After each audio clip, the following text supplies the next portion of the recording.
हाय viewers, अस्सलाम वालेकुम। आज स्क्रीन राइटिंग क्लासेस में हम एलिमेंट ऑफ स्क्रीन प्ले में मास्टर सीन हेडिंग को डिस्कस करेंगे। तो प्लीज़ आप मेरे साथ रहिए और आज हम बहुत कुछ सीखेंगे। लेकिन इससे पहले कि मैं अपनी क्लासेस को स्टार्ट करूं, मैं आपसे रिक्वेस्ट करूंगा कि please subscribe to my channel, ताकि आने वाली तमाम वीडियोस आप तक पहुंचती रहें और मेरा भी हौसला बुलंद रहे। So let's begin.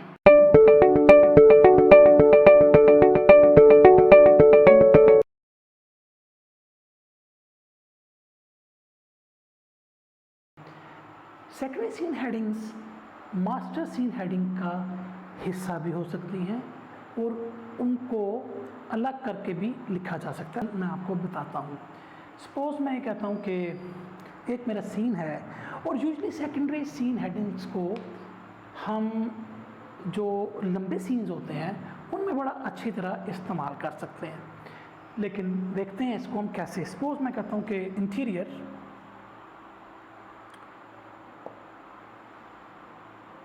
Cafe,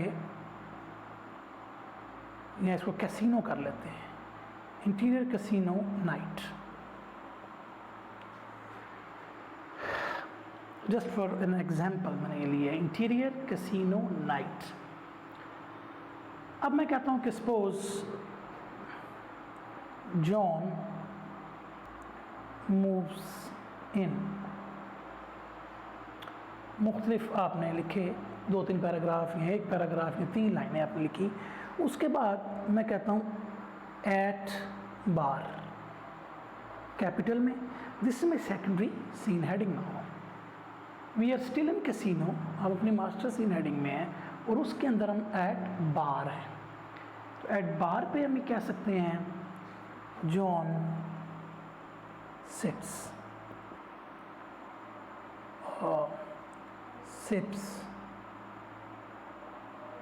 soda mint suppose.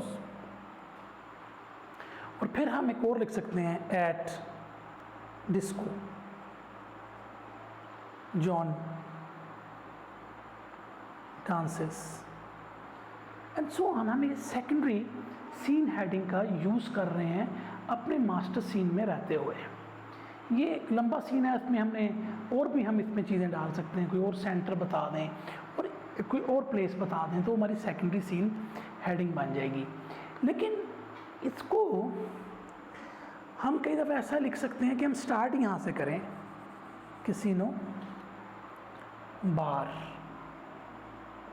Night. Now this is my secondary scene heading already here, इसमें सेकेंडरी सीन हेडिंग। तो यहाँ से मैं ज़रा एट बार हटा देता हूँ।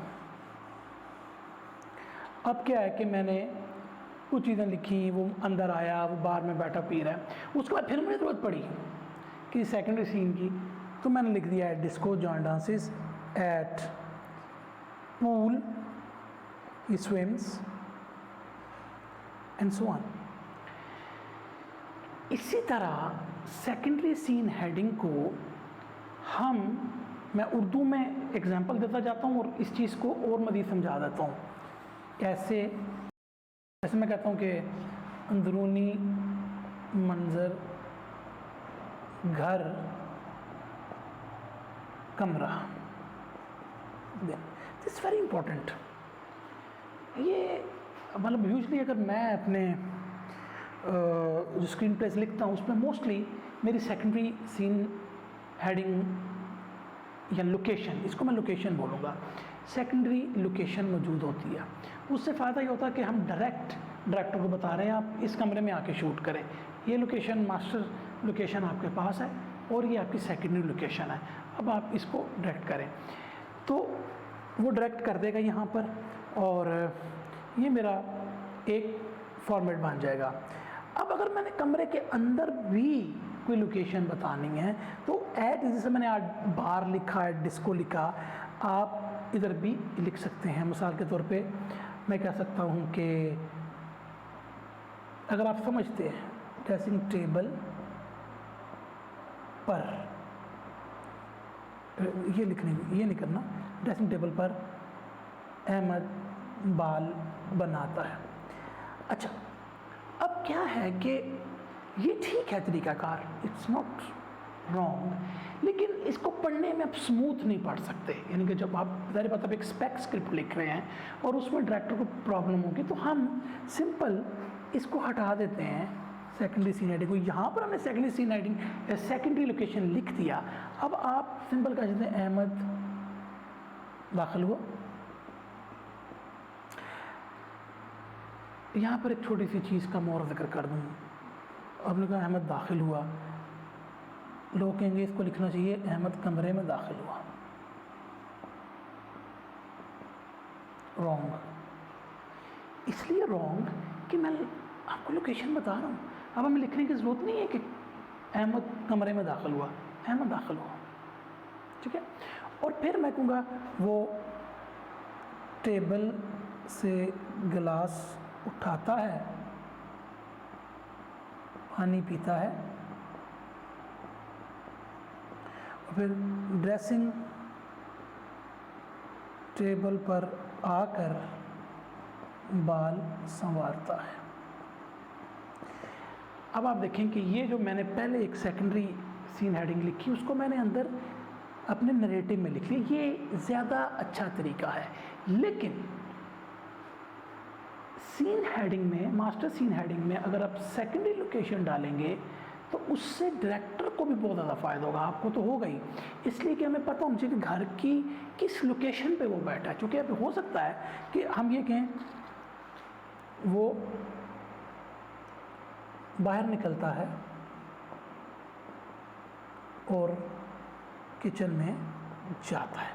अच्छा, अब किचन में जाता है मेरी एक और लोकेशन है, किचन में जाता है मेरी एक और लोकेशन है। अब एक तरीका तो ये है कि मैं इसको ये लिख दूँ अंदरूनी मंजर अगला। अगर वहाँ पर इसने कोई किचन में, अगर किचन में इसका सीन लंबा है तो आप लिख सकते हैं अंदरूनी मंजर किचन। ये मेरी सेकेंडरी लोकेशन मास्टर्स के अंदर आ रही है, मास्टर लोकेशन के अंदर ये मेरी ये सेकेंडरी।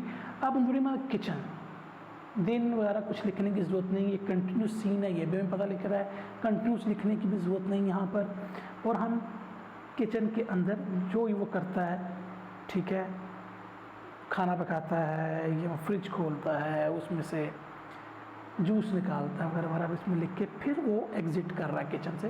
तो ये मैं आपको एक तरीका बता रहा हूँ कि मैंने यहाँ पर एक सेकेंडरी लोकेशन का अंदरूनी मतलब किचन बता दिया। या वही बात है कि यूँ ना लिखें तो आप खाली वही बात कि किचन लिख लें कैपिटल में, किचन में, नीचे फिर आप अपनी चीज़ें जो भी नरेटिव है लिख सकते हैं। तो इस तरह ये मेरी सेकेंडरी सीन हेडिंग बनती है। इसका एक और सेकेंडरी सीन का हमें फ़ायदा होता है और वो होता है एक्शन सीन्स में। एक्शन सीन्स में ये होता है कि चूँकि एक्शन सीन में बहुत सारी चीज़ें हो सकता है कि बैक वक्त हो रही हों,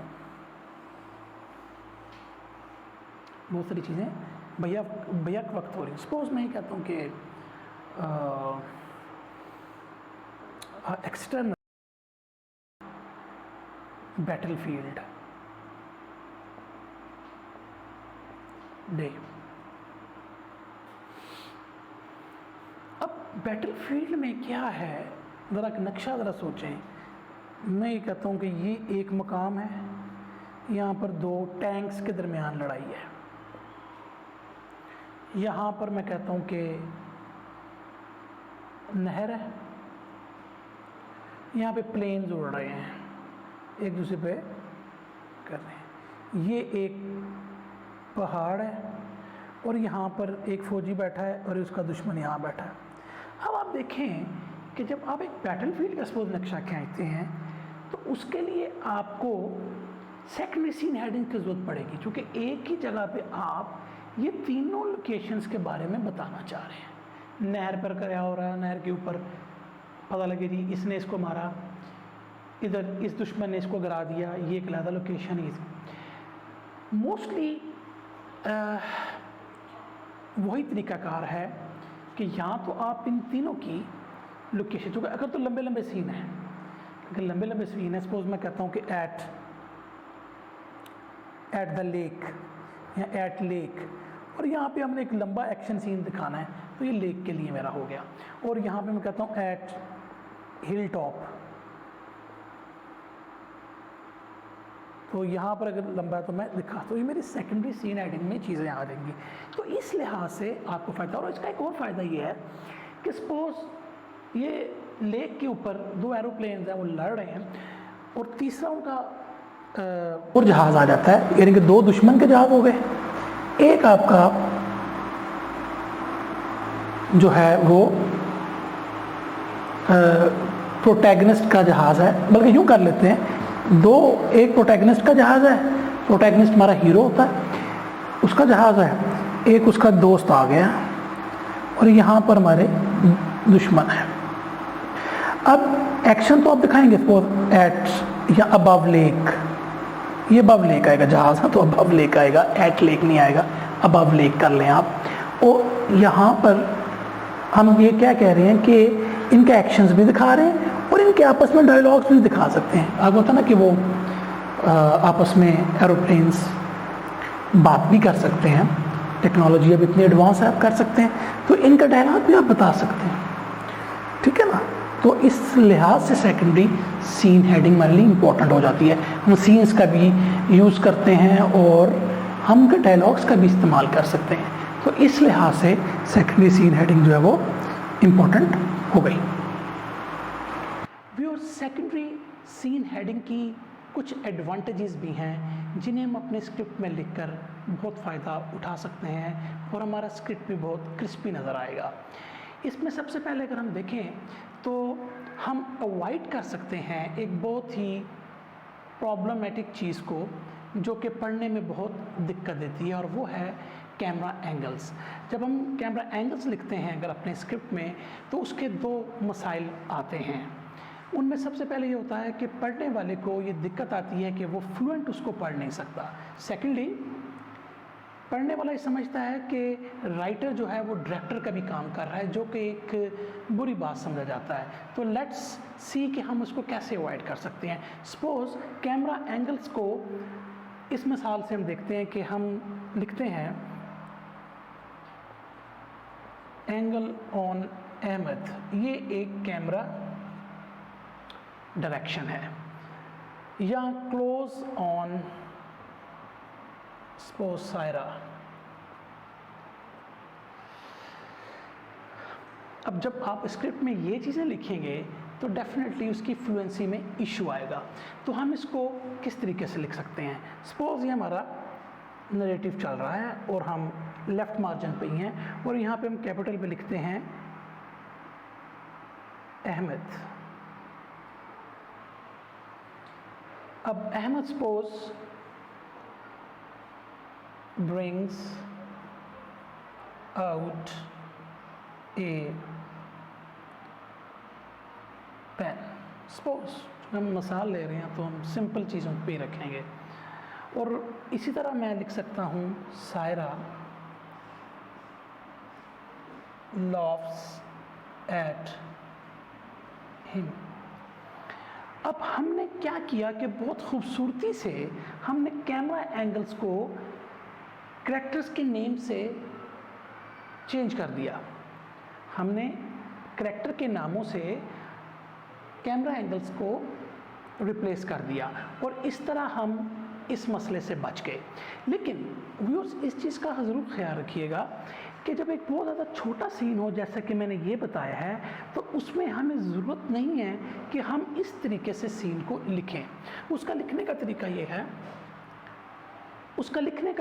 है कि हम जैसे एक नरेटिव को लिखते हैं, जैसे हम अपने एक्शंस को लिखते हैं, बिल्कुल उसी तरह लिखें। जैसे मैं सीन में लिखूँगा कि Ahmad brings out a pen, Saira laughs at him। अब क्या है कि इतने छोटे सीन में मुझे पहले वाले मेथड की ज़रूरत नहीं रही। मैं सिंपल इसको यूँ लिखूँगा और ये ज़्यादा पसंदीदा मेथड है और इसको यूँ ही लिखना चाहिए। व्यूअर, सेकेंडरी सीन हेडिंग का हम इस्तेमाल आपको पहले बता भी चुके हैं, लेकिन हम सेकेंडरी सीन हेडिंग में डायलॉग्स का इस्तेमाल भी कर सकते हैं। आइए उसकी एक एग्जांपल को देखते हैं। सपोज मैं एक सीन लिखता हूँ, interior super store hyphen day. Master scene heading आ गई, लिखते हैं a beautiful girl moves in holding a Gucci bag. अब secondary scene heading at counter. Suppose at counter पे हम लिखते हैं the clerk is अस्टाउंडेड।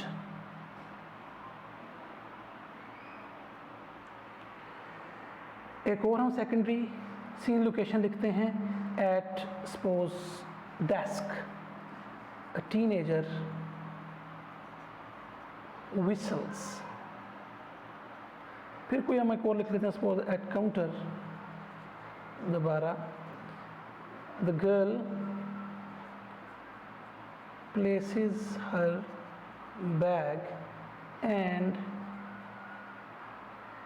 brings out a gun in a flash। इसी और अगले में हम बड़े आराम से इस चीज़ को लिख सकते हैं डायलॉग, और वो सपोज गर्ल। आपको पता है कि जब हम करैक्टर क्यू पर आएंगे और हम आपको बताएंगे कि करैक्टर का नाम सफ़े के किस हिस्से में आता है, फॉर्मेटिंग के दौरान ही हम आपसे जिक्र करेंगे, लेकिन एक आपको आइडिया देने के लिए कि it is almost in the middle of the page.